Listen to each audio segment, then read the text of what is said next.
Each week, Pro Football Weekly likes to look at the league through a scout's eye. And Nolan, let's start with a trend we're starting to see on offenses. We saw it a little bit last year, but now it seems like the real top minds in the game are finding a way to get the tight end involved. It's exactly what's happening in New Orleans and in Dallas, where Sean Payton and Jason Garrett are two of the most creative minds in football. You see the tight end is the #1 receiver on both of those teams. Jimmy Graham's really emerging in New Orleans, and Jason Witten's the top pass catcher in Dallas. I think it's a trend that we're going to keep seeing more and more of with the teams going to a heavier use of it. Yeah, we really started to see it last year. Bill Belichick using his two tight ends, Aaron Hernandez and Rob Gronkowski. Speaking of good offensive minds, we saw Josh McDaniels go to the Rams. We expected this great combination with him and Sam Bradford.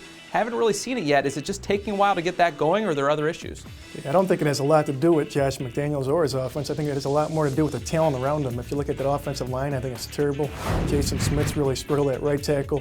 I don't know why Jason Brown's playing center. He came as a guard, and I think he's best as a guard, but they decided to use him as a center. And you look at the receivers, they're all young and underdeveloped.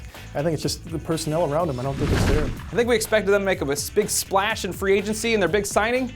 Mike Sims-Walker. I don't think that's really going to get it done. And the New York Jets, we talked about in a previous video on our way we hear it, that Rex Ryan really wants to get back to that ground and pound style of football they were known for, but they may not have the personnel to really make it work right.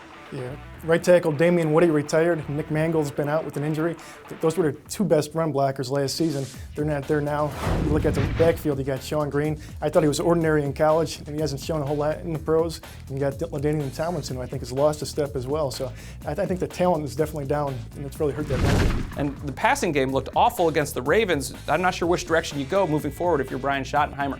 That's how things look through our scout's eye. For the best coverage of the league, check us out at ProFootballWeekly.com.